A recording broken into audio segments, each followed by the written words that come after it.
자, 어근과 어간에 대해서부터 다시 얘기할게요. 자, 어근이란 거는 아까 여기 봤겠지만 실질적 의미를 가진 부분이고, 어간이란 거는 용어를 활용할 때 그 어미 앞에 나오는 부분이 얘기하는 건데, 이 먹다란 말을 갖고 볼 때 이 먹이란 부분이 어간이 되는 거고, 이 다 부분이 어미가 되겠죠. 근데 이 부분에서 볼 때 이 먹 부분은 또 뭐가 돼요? 이 먹 부분의 의미를 가지죠. 그러니까 얘는 어간이면서도 모두 될 수 있다는 거예요. 어간이면서도 의미가 있으니까 어근 형태가 될 수도 있다는 얘기예요. 알겠죠? 그래서 이제 어간 어미를 갖고 또는 어근 갖고 볼 때 의미가 다르지 게 아니라 같은 글자 안에서도 두 개가 동시에 들어갈 수 있다는 것만 좀 생각하시면 되겠죠? 자, 그럼 이제 다가서기를 볼게요. 자, 다음에 대화가 성립되도록 밑줄 친 부분의 형태를 다양한 활용형으로 바꿔보고 아래 활동을 해보자. 자, 부장님 출장 다녀왔습니다. 그래, 토요일인데 고생 많다. 자, 형태가 고정된 부분을 확인해보자. 많다, 많았다, 많구나, 많았다 등으로 다양의 형태가 바뀔 수 있다. 근데 여기서 형태가 고정된 부분은 만. 얘는 그대로 있지만 뒤에만 바꾸는 거죠. 그래서 이 앞에 부분, 이 만자가 뭐가 되는 거예요? 만자가 어간이 되는 거고, 이 다 부분이 어미가 되겠죠.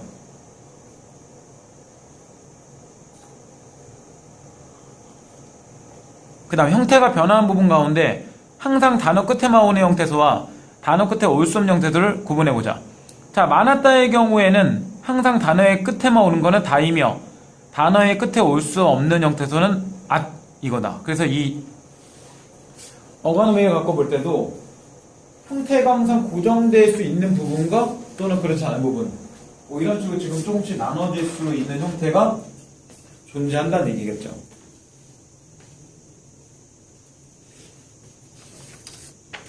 자, 그런데 그 다음 쪽을 보면 이제 어미에 대한 게 다시 한번 나오죠. 자, 어미를 갖고 볼 때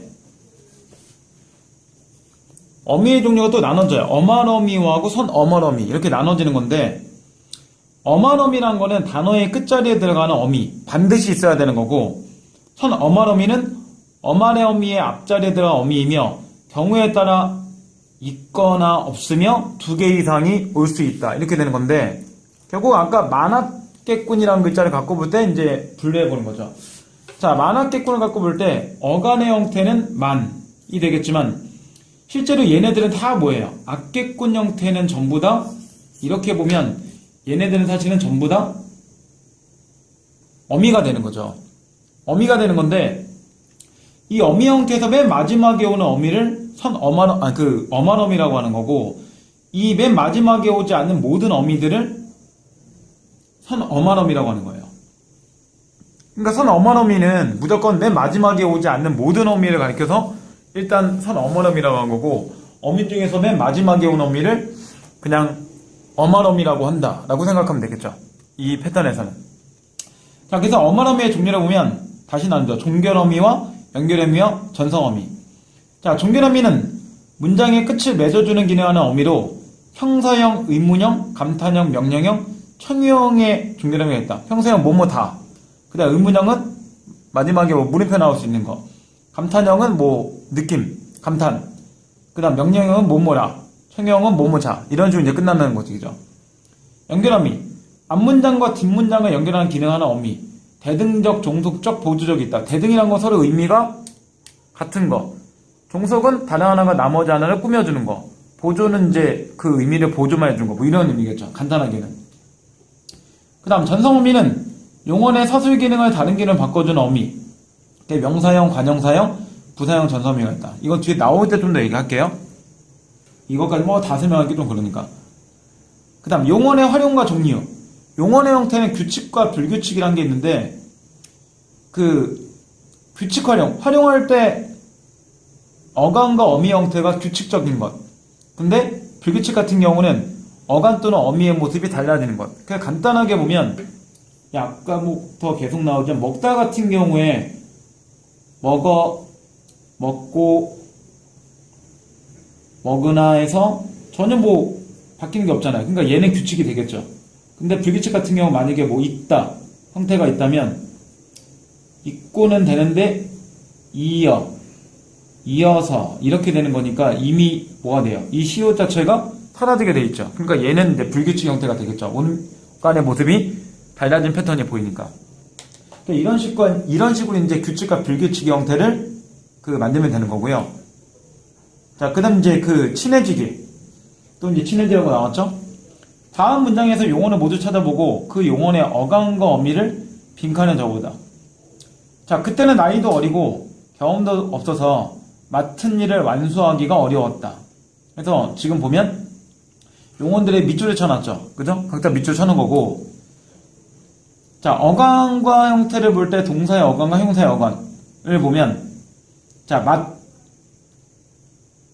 그 다음 완수하, 이런 형태는 동사의 어감. 얘는 동사란 얘기죠.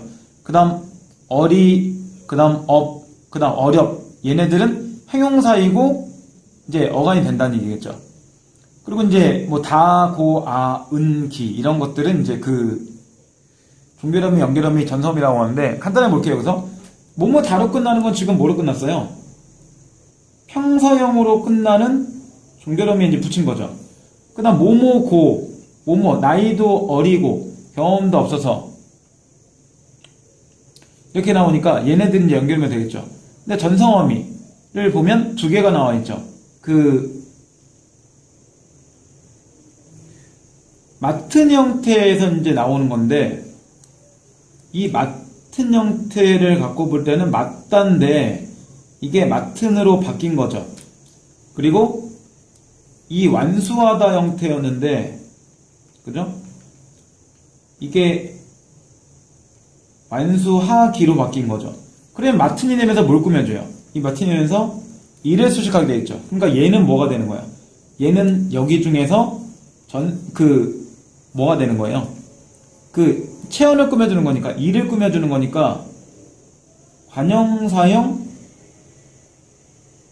전성어미가 되는 거고, 완수하다 형태가 완수하기가 되면 뭐가 돼요? 명사 형태로 바뀌었죠. 그러니까 얘는 명사형 전성어미. 이렇게 오는 거겠죠. 그러니까 결국은 뭐냐면, 이 형태에서 볼 때, 관형사형, 명사형이라는 거 자체가 여기서 이제 보이는 그런 명사형, 관형사형, 부사형 이런 것들이 결국은 동사의 형사였는데 어미가 어떻게 붙냐에 따라서 모양 자체가 관형사의 모양을 하고 있거나 또는 명사의 모양을 하고 있거나 또는 부사의 모양을 하고 있거나 그런 형태를 취한다면 이 어미 형태는 전성어미 형태로 되는 거죠. 전성어미라는 것 자체가 성질을 바꿔준다는 얘기예요. 다른 기능으로. 그 정도만 이제 생각하면 되겠죠. 자, 그 다음 이제 관형사 이제 부사에 관련된 거를 볼 겁니다. 자, 관형사 부사는 나와있죠. 수식어이라고, 그죠? 다음 글에서 쓰인 단어 가운데 다른 말을 수식하는 단어를 골라 사전에서 찾아보자. 새해가 되면 내가 가장 먼저 하는 일은 새 달력을 사서 거기에 우리 네 식구의 생일을 표시하는 것이다. 해당 단어와 동일한 형태로 사전에 찾을 수 있는 단어 써보자. 가장 먼저, 새, 네. 얘네들은 이거 자체가 뭐라는 거예요? 기본 형태란 얘기죠. 근데 해당 단어의 기본형으로 사전에 찾아는 단어 써보자.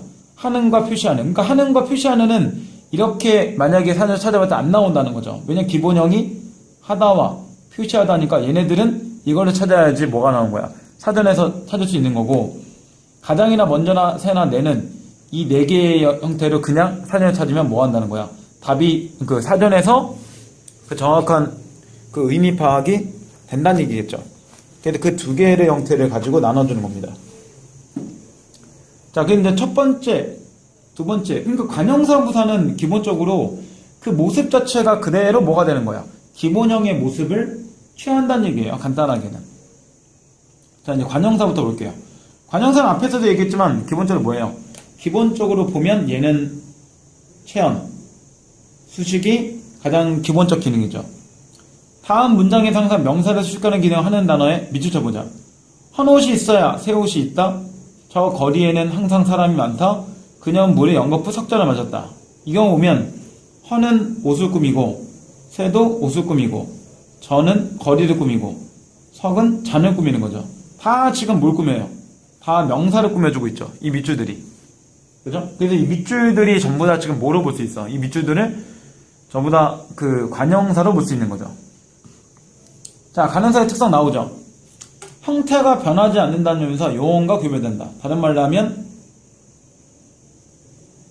앞에서 얘기한 것처럼 불변하라는 얘기죠. 그 다음 조사와 결합하지 않는다는 점에서 체언과 구별된다. 체언은 명사, 대명사, 수사는 조사가 붙었잖아요. 왜냐면 이 체언은 통상적으로 문장에서 뭘로 아까 많이 써요? 주어나 목적으로 쓰이기 때문에 뭐 이가나 또는 을을 정도의 조사가 붙을 수 있다는 얘기죠. 그 다음 원래부터 관형사였던 것도 있고 용언의 활용형이 관형사로 굳어진 것도 있다. 그래서 이제 다른 같은 경우는 이것 자체가 기본형이 되는 거죠. 물론 다르다라고 나타나는 형태도 있어요. 그 형용사에서. 그건 이제 뒤에서 이 친해지기 계통에서 이제 볼 거예요.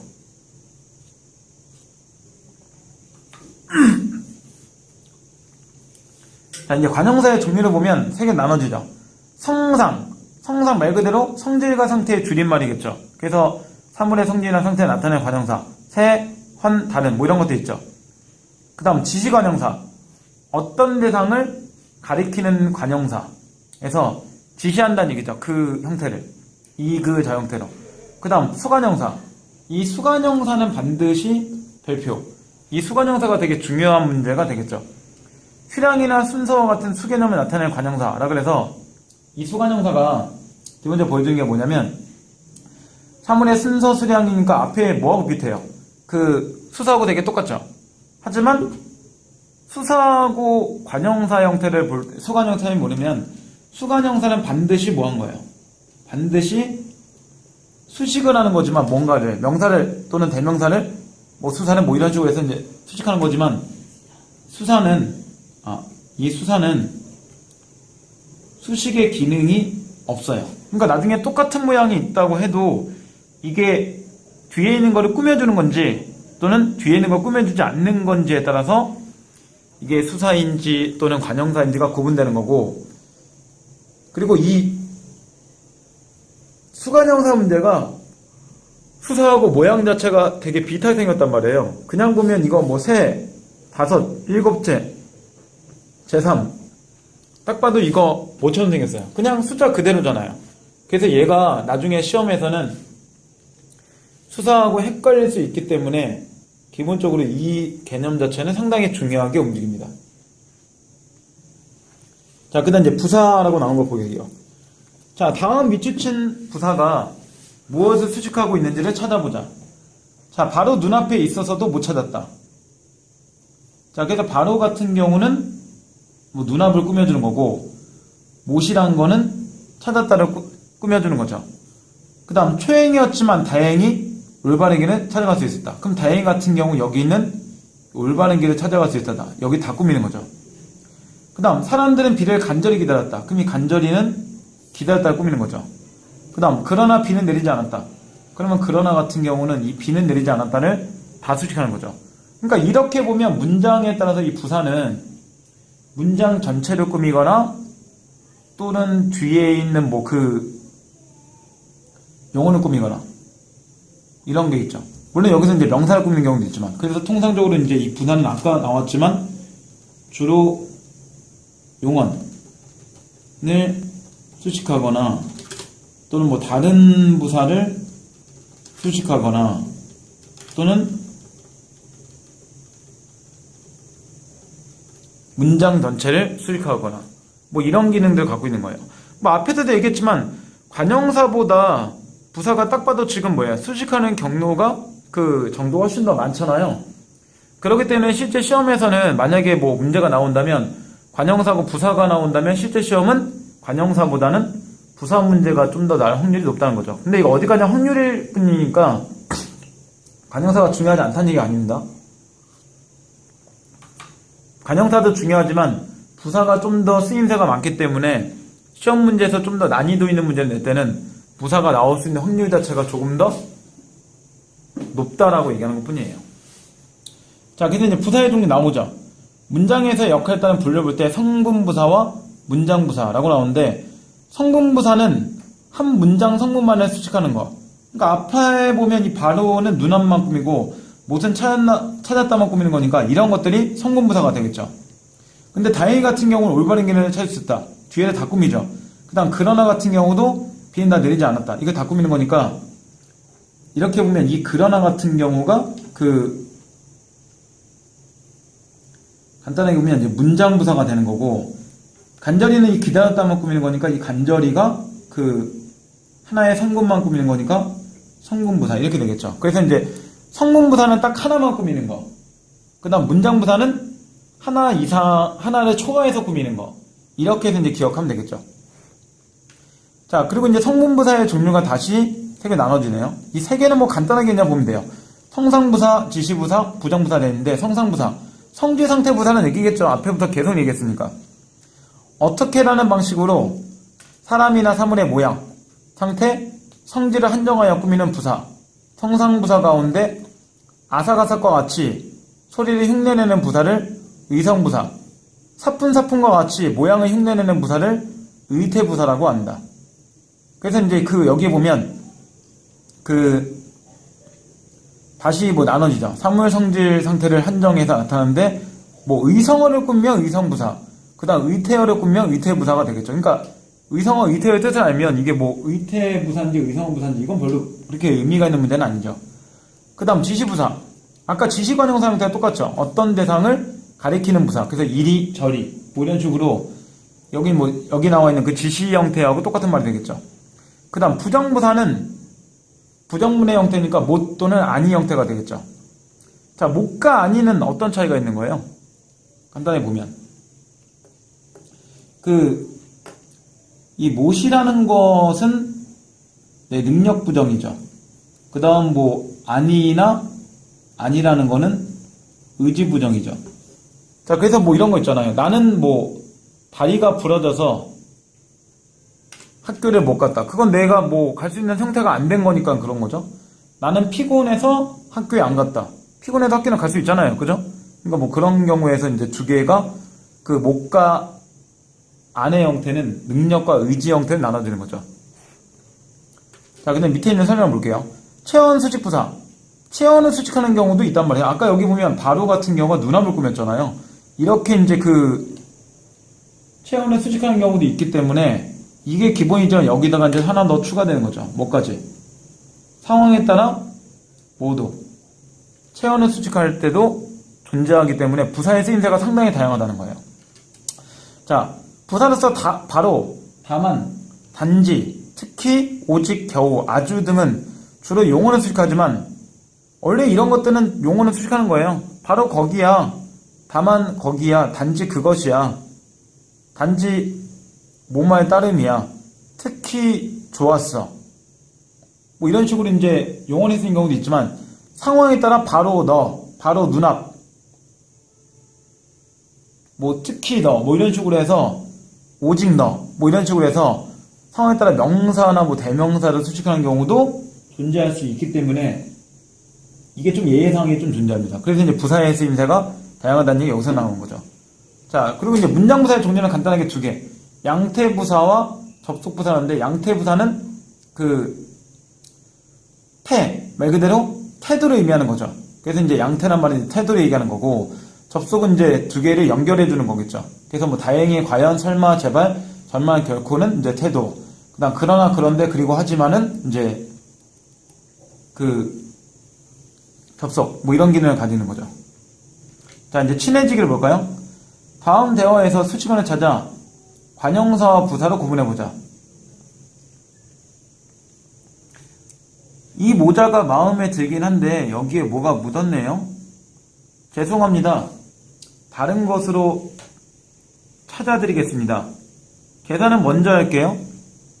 네, 더 필요한 것 없으신지요? 이렇게 나왔는데, 자, 여기 보면 이라는 거는 관형사고 다른이라고 나온 거는 것을 꾸미니까 관형사가 되겠죠. 근데 이 먼저 같은 경우는 할기어를 꾸미니까 용어는 수식하니까 부사. 그 다음 더도 필요하다 형태를 꾸미는 거고, 이렇게 되니까 얘는 뭐가 되는 거? 부사 형태가 될 수 있겠죠.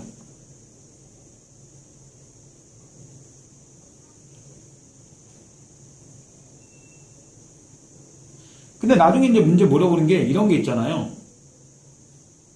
다른 애 같은 경우가 관형사로 이렇게 쓰이는 경우도 있지만 이 다른 같은 경우가 다르다 형태가 돼서 형용사로 쓰이는 경우도 분명히 존재해요.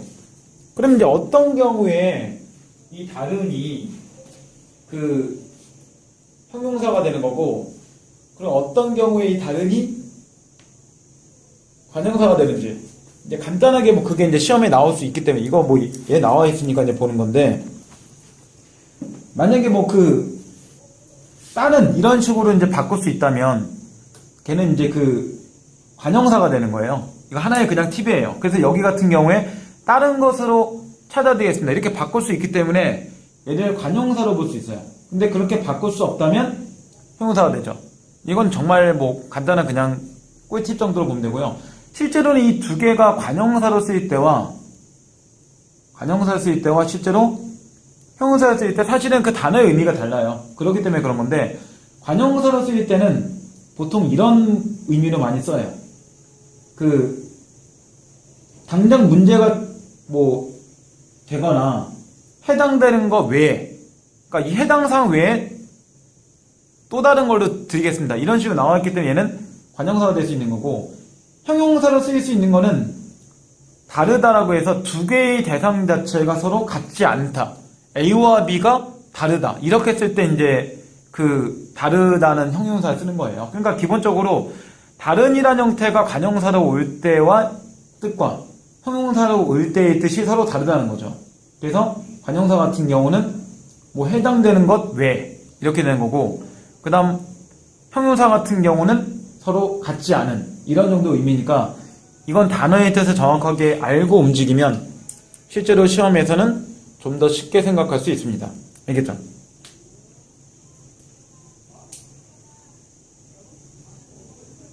자, 그리고 이제 그 조사에 관한 거 볼게요.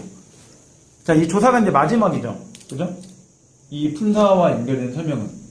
뒤에 동의문까지 있네요. 그죠? 자, 조사도 상당히 중요합니다. 시험에서. 근데 복잡할 수도 있지만, 유일하게, 뭐, 특히 단어 중에서 유일하게 이 관계어만, 조사만 독립적으로 쓸 수 없단 말이에요. 실제 의미도 없고. 그래서 이게 조금 단어이지만, 띄어쓰기를 유일하게 하지 못하는 단어가 되는 거죠. 다음 밑줄친 조사에 따라 문장의 의미가 어떻게 달랐는지 말해보자. 소크라테스는 철학도 잘한다. 이때 이 을만도가 조사라는 얘기겠죠. 자, 을은 앞에 오는 체온이 목적을 하는 문법적 관계를 나타낸다. 그 다음 만은 다른 것으로부터 제한되어 어느 것을 한정하며 나타낸다. 그 다음 도는 이미 어떤 것이 포함되고 그 위에 더함의 뜻을 나타낸다 라고 하는 거니까, 기본적으로 보면 같은 조사지만 을만도의 의미는 서로 다르다는 얘기죠. 그래서 밑에 이제 조사 중에 다시 한번 나오죠. 격조사, 앞에 오는 체언이 문장 안에서 일정한 자격을 가지도록 해준 조사. 그 다음 적속조사는 두 단어를 같은 자격으로 이어주는 구체한 조사. 그 다음 보조사는 앞말에 특별한 뜻을 더해주는 조사. 뭐 이렇게 나오죠. 자, 그럼 격조사부터 이제 볼게요. 다음 문장에서 체온과 조사를 분석하여 비교해 빈칸을 채워보자.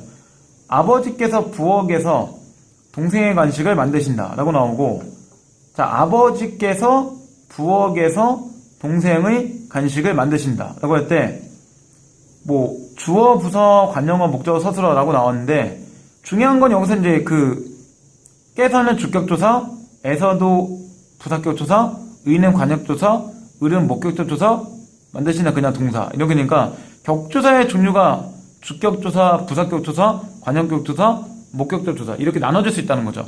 말 그대로 주어에 붙으면 주격조사, 부사에 붙으면 부사격조사, 관용어에 붙으면 관역격조사, 목적어에 붙으면 목격조사 이렇게 나눠질 수 있다는 얘기예요. 그 다음 군뱅이가 매미가 된다. 군뱅이가 매미가 된다 형태를 보면 주어에 붙었으니까 주격조사, 보어에 붙었으니까 복격조사, 그 다음 서술에 붙었으니까 이건 따로 붙은 거 없죠. 그러니까 이건 그냥 동사 이렇게 되겠죠. 그래서 이제 보면 여기는 추가됐죠. 복격조사까지. 아까 보어는 뭐였어? 대단이다 앞에 나온 거라고 했잖아요. 그죠? 그러니까 얘는 보어가 되겠죠. 그 다음 철수야 오늘 한글날이니 철수야. 그래서 서술수 부르는 거죠. 명사 플러스 부르는 거니까 혹격조사, 부른다는 의미예요. 그 다음 오늘이, 자 주어 뒤에부터니까 주격조사. 한글날 플러스 이니, 한글날 명사에다 이다 형태에 오는 가변 형태에 온 거니까 서술격조사. 이렇게 되는 거겠죠. 그래서 이제 격조사의 종류는 주격조사, 목격조사, 관형격조사, 복격조사, 부사격조사, 서술격조사, 혹격조사. 말 그대로 문장에 뭘 주는 거. 다시 한번 얘기하지만 문장이 하나에 자격을 주는 거니까 얘는 문장 성분을 파악할 수 있으면 기본적으로 뭘 할 수 있어요. 문장 성분을 파악할 수 있으면 이 격조사의 종류 자체가 파악이 된다는 얘기예요. 결국은. 자, 두 번째는 접속조사겠죠. 자, 다음 미주쯤 와를 대신하여 들어갈 수 있는 조사 찾아보자. 봄이 되면 개나리와 진달래가 먼저 핀다. 개나리랑 개나리하고, 그러니까 이런 것도 똑같이 다 뭐예요? 와를 대체할 수 있는 이런 것도 접속조사의 종류겠죠. 그러니까 접속조사를 볼 때 와가는 문어에서 쓰이고, 문어라는 건 뭐예요? 문장체를 얘기하는 거죠. 그 다음 하고나 랑은 주로 구어, 그냥 대화체에서 많이 쓰이는 것을 의미한다. 이런 정도의 차이가 생기겠죠. 자, 그 다음 이제 보조사.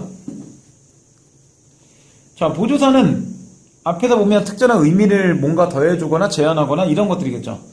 다음 문장에 미치준 조사들이 구체적으로 어떤 의미를 더해준지 말해보자. 소설만 읽지 말고 시도 읽어라. 그러면 이때 많은 한정, 도는 역시, 인생은 짧고 예술은 길다. 은은 기존 문장의 명제적 의미 외에 대조의 의미를 더해준다. 그 다음 오늘은요 학교에서 재미있는 노래를 배웠어요. 이때 요는 청재에 대한 존대의 의미. 그러니까 이 보조사의 종류에 따라서 의미가 다 상당히 다르게 움직일 수 있다는 거죠. 그래서 만도, 은는, 요, 마저부터까지 조차를 보면 각자 의미가 다르죠. 만은 한정, 도는 역시, 은는 대조, 요는 상대 높임, 마저는 역시나 마지막, 부터는 시작이나 먼저, 까지는 끝이나 역시, 조차는 역시나 극단. 이런 식의 의미가 서로 달라지는 거죠. 자, 보조사 요는 나오죠. 어절이나, 어절은 뭐예요? 하나의 띄어쓰기 단위를 얘기하는 거죠. 문장의 끝에 결합하기 때문에 어머러미와 혼동하기 쉽지만 생략되어도 문장 성립에 문제가 없다는 점에서 어머러미에 다르다. 역으로 얘기하면 이 어머러미는 뭘 할 수 없다는 거예요. 어머러미는 생략할 수 없다는 거죠. 실제로 하나의 형태가 아까 계속 오늘 얘기 나온 거죠. 먹다 형태에서 이 먹이란 거는 이 다를 볼 때 이 다는 생략할 수 없다는 거죠. 그냥 먹만 있으면 의미 자체가 이상해지니까 얘는 생략할 수 없다는 얘기겠죠. 근데 여기 나오는 배웠어 형태의 요는 있어도 없어도 그만이죠. 오늘은 그냥 이렇게 되고 학교에서 재밌는 노래를 그냥 배웠어. 뭐 이렇게 해도 상관이 없다는 얘기겠죠.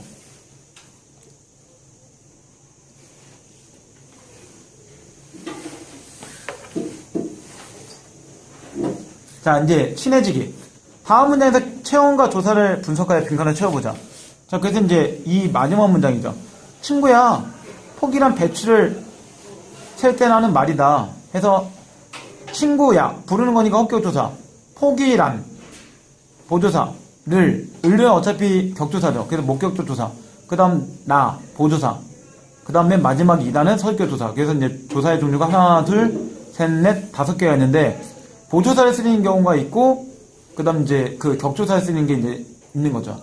그러니까 실제 시험에서 나중에 문제를 물어보면 이게 격조사인지 또는 보조사인지 또는 접속조사인지 이런 걸 물어본다는 거예요. 아니면 격조사 안에서 이게 뭐 주격조사인지 목적격조사인지 뭐 복격조사인지 뭐 서술격조사인지 이렇게 물어보거나 아니면 그 보조사 문제가 나온다면 보조사 안에서 만도, 은는, 요, 마저부터까지조차가 어떤 의미를 갖고 있는지를 실제 문제든지 물어보는 문제 나오죠. 그러니까 조사 문제는 생각보다 문제 자체가 조금 복잡할 수 있어요. 부사하고 연결시켜서 보면. 자, 다음 노랫말에 밑줄 조사를 다른 뜻으로 바꿔보고 의미가 어떻게 다른지 말해보자. 차갑게 돌아선 뒷모습에 시간이 잠시 멈춘 듯해. 자, 이때 애를 뿐으로 바꾸면 뒷모습 외에 아무것도 보이지 않는다는 의미가. 뒷모습 뿐 이렇게 되면 뒷모습 외에 아무것도 보이지 않는다는 거죠. 그 다음 시간조차로 바꾼다면 극한이라는 의미가 강조되는 거니까 보조사는 뭔가 뭐한가 의미를 제한하거나 강조하기 위해서 의도적으로 붙인다는 얘기예요. 결국은. 자, 이제 마지막 하나. 독립어만 남았죠. 자, 이게 마지막입니다. 자, 독립어의 종류는 감탄사. 야, 어머, 뭐 이런 것들 얘기하는 거죠. 통상적으로. 그죠? 그런 것들 갖고 얘기하는 건데. 자, 다가서기. 자, 점점 다가서고 있어요. 자, 여기 보면 나오죠.